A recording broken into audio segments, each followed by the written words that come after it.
Hola, mi nombre es Fernanda Falero y trabajo en intervenciones de ciencias sociales, participación comunitaria y comunicación de riesgo en la Organización Mundial de la Salud en el programa de emergencias. Vamos a hablar hoy de la participación de la comunidad en estas respuestas a emergencias, a epidemias particularmente. ¿Cuáles son los objetivos de este módulo?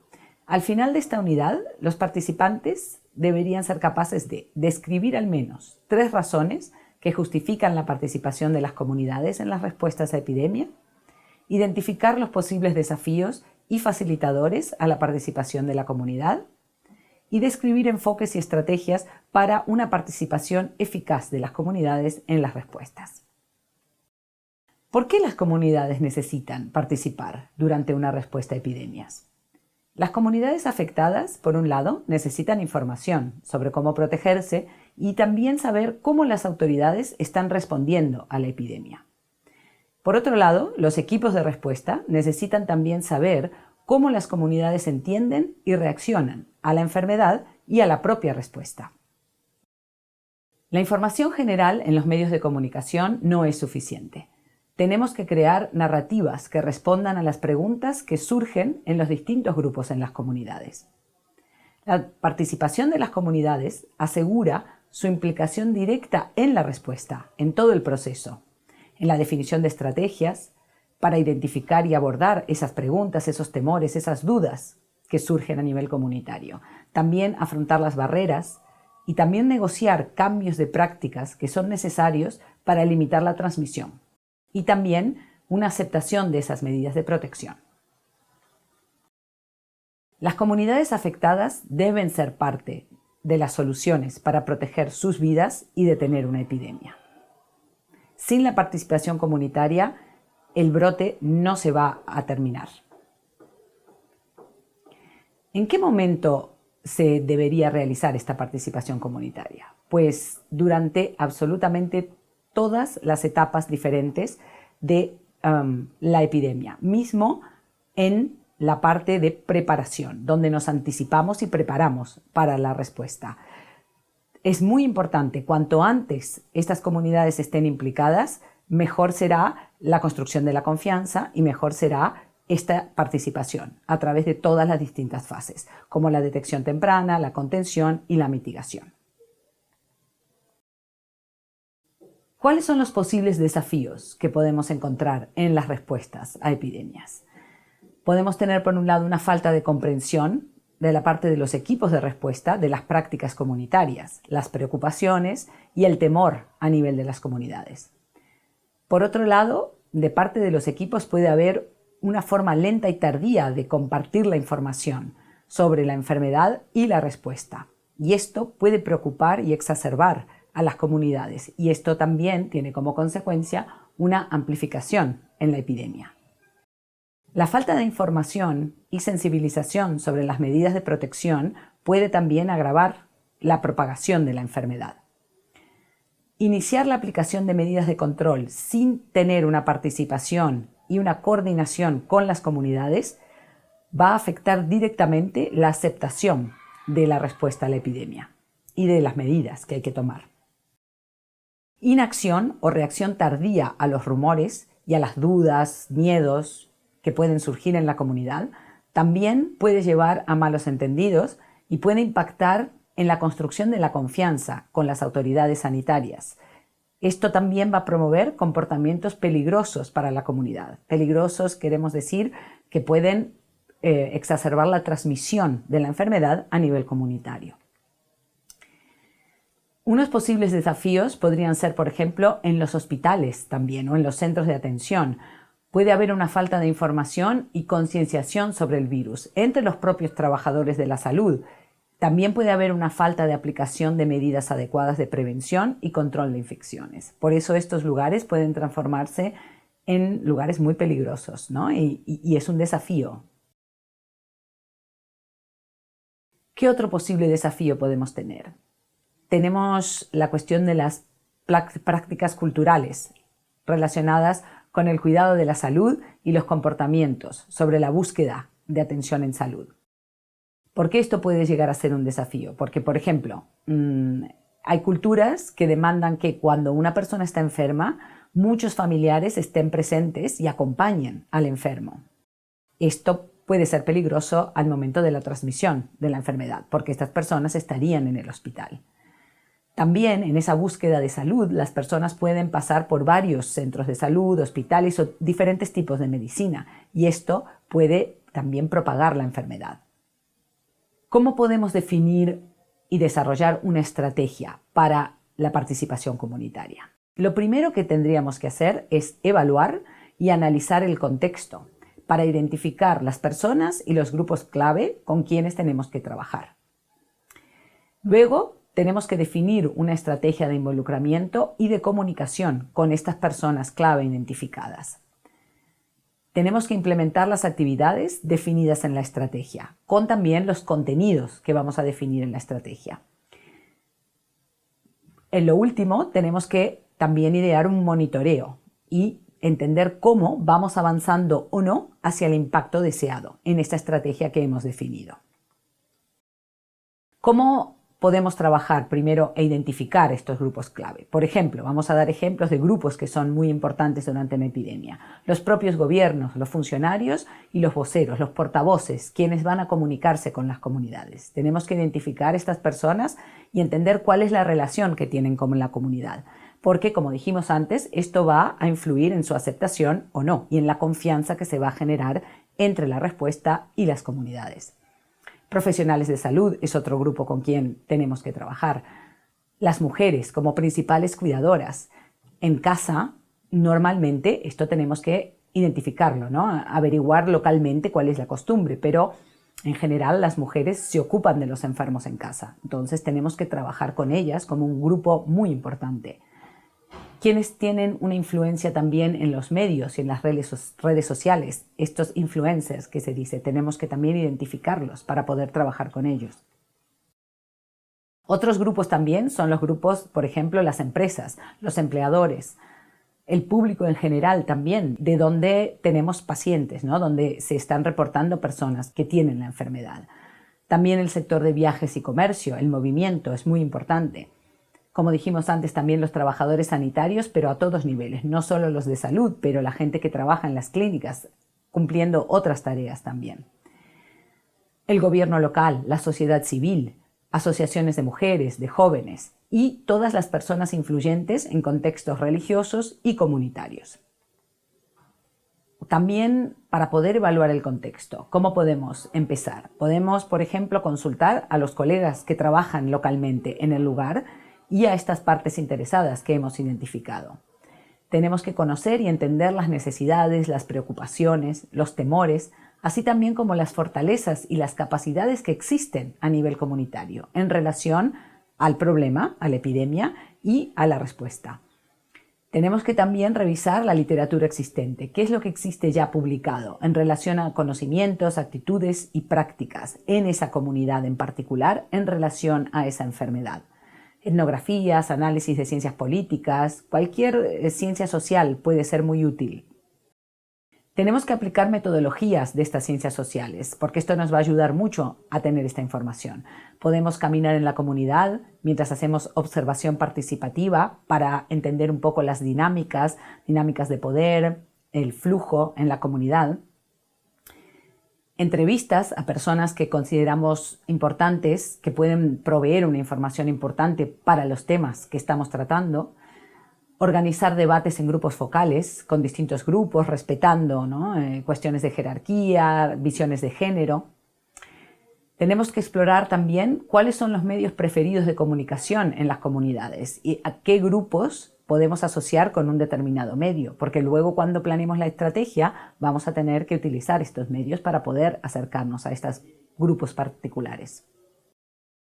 Es esa evaluación de contexto, yendo un poco más en profundidad al tema de la búsqueda de salud, el comportamiento de búsqueda de salud, que es muy importante entender. Tenemos que identificar cuáles son los factores que condicionan esa búsqueda de salud en ese momento particular en el que estamos, en esa fase de la respuesta o de la preparación. Estos factores podemos agruparlos en factores socioculturales, Esto incluye los modelos explicativos. Esto quiere decir cómo las personas definen la enfermedad, cómo la llaman y a qué asocian su existencia. ¿Qué enfoque de género tiene esta comunidad? ¿Cómo ven los roles de mujeres, de hombres, de niños, de personas adultas, de ancianos? ¿Y cuáles son las dinámicas de poder locales? Factores económicos que pueden influir también en esta búsqueda de salud, si es de pago, si es gratuito. Factores empíricos, la experiencia previa que las personas han tenido en determinados servicios que puede condicionar su futura decisión de volver o no a ese servicio. Como dijimos antes también, esta identificación de las personas claves que ya estén vinculadas a esta búsqueda de salud. A partir de casa, tenemos que empezar en casa, luego vamos a la comunidad y luego vamos a los proveedores de salud. Entendemos quiénes son los que llamamos gatekeepers, que son los controladores de acceso, los que van a permitir una salida desde casa a buscar salud fuera. ¿Quiénes toman las decisiones de salud en casa? Tenemos que identificar eso. ¿Quiénes son las personas influyentes sobre esas personas que toman la decisión? ¿Y quiénes son los cuidadores? Y en algún caso los profesionales de salud. Vamos a hacer un ejemplo. A partir del hogar, por ejemplo, puede ser que en la casa la persona que se dedica a cuidar, identificamos, es la madre. ¿Quién es responsable de la toma de decisiones en casa? Puede ser el padre, a pesar de que la madre sea la que realiza los cuidados. ¿Y quién puede tener influencia sobre la persona que toma decisión? La suegra, o sea, la madre del padre. En la comunidad realizamos el mismo tipo de análisis. Estamos fuera ya de casa, entonces, ¿quién cambia en términos del cuidador? ¿Quién es la persona ahora? Pueden ser curanderos tradicionales, puede ser una casa de oración, puede ser... Depende cómo las personas entiendan la enfermedad y el tipo de salud que van a buscar, ¿no? De búsqueda de salud. Puede ser naturopatía, cualquier tipo de medicina.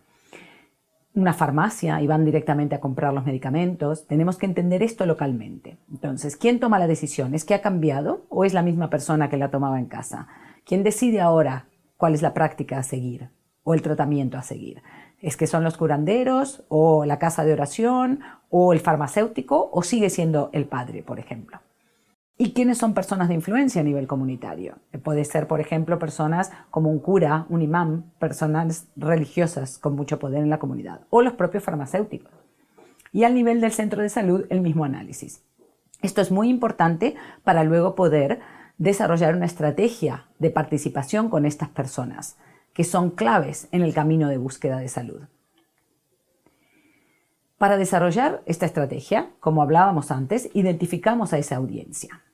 Luego de identificar la audiencia con quien nos vamos a sentar y a trabajar y a discutir, y esta participación se va a realizar, tenemos que diseñar este plan de comunicación. Elegiremos canales y métodos de comunicación en 3 niveles.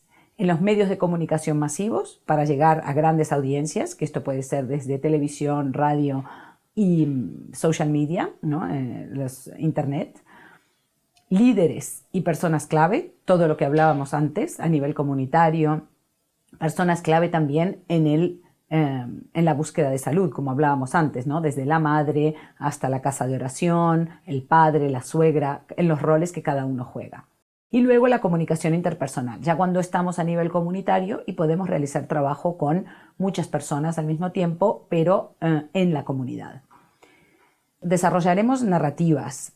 Esto es, tomaremos por una parte los mensajes claves del modelo biomedical, o sea, las recomendaciones que vamos a pasar a las comunidades de protección, de medidas de protección de salud y de cómo no contagiarse y qué hacer en caso de que las personas se enfermen.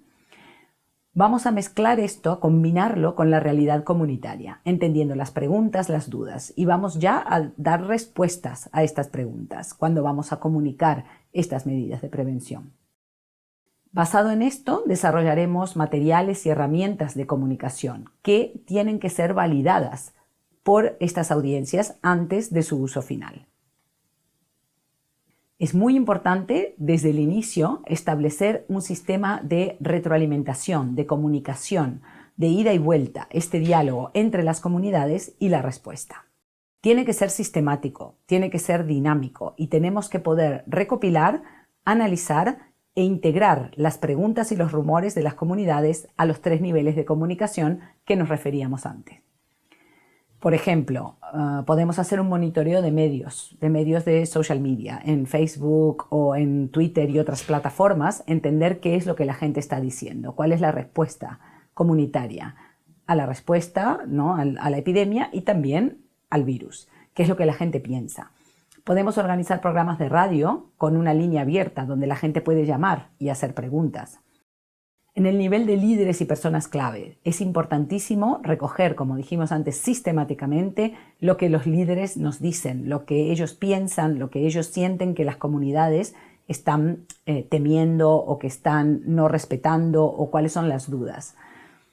En términos de la comunicación interpersonal, cuando estamos trabajando a nivel comunitario, unas metodologías pueden ser establecer diálogos comunitarios, generar grupos de discusión donde recogemos directamente el feedback, ¿no?, y entendemos lo que las personas están sintiendo en las preguntas y lo hacemos directamente. Entonces, luego vamos a triangular la información que vamos a recibir de los 3 niveles.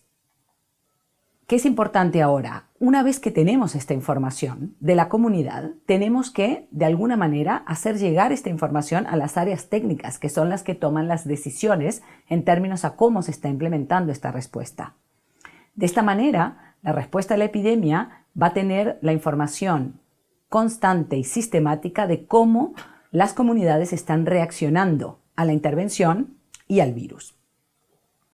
Y siempre, luego de relacionarnos con la respuesta e intentar negociar cambios en la forma de implementación de acuerdo a lo que las comunidades están diciendo, volvemos a la comunidad para dar respuesta también a sus inquietudes.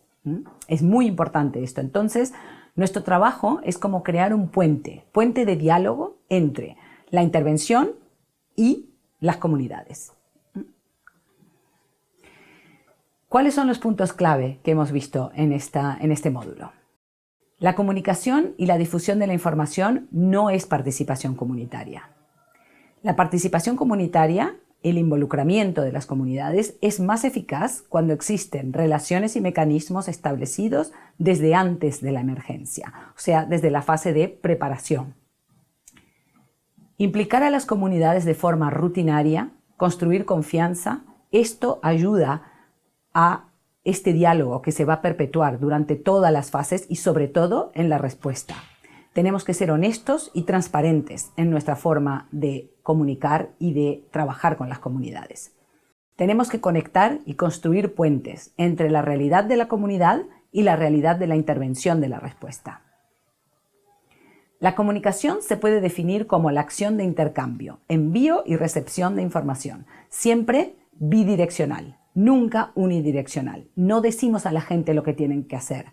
Vamos a informar sobre cómo protegerse, pero teniendo en cuenta lo que la gente percibe y siente en relación a esas medidas y en relación a la enfermedad. ¿Cuáles son los posibles obstáculos comunes a la comunicación? El idioma, los diferentes niveles de educación de distintos grupos, diferencias culturales, diferentes grupos étnicos. El mensaje puede ser irrelevante para ciertos grupos. Puede haber demasiada información que satura. Puede haber restricciones de tiempo porque la velocidad a la cual la respuesta está ocurriendo y la epidemia se está expandiendo depasa la capacidad de poder comunicar de la forma que hemos dicho anteriormente. La activación de la comunicación es muy importante. Tenemos que llegar a las audiencias esperadas, a los grupos claves, a los grupos importantes que necesitan esta información para poder protegerse y poder participar en el control de la epidemia.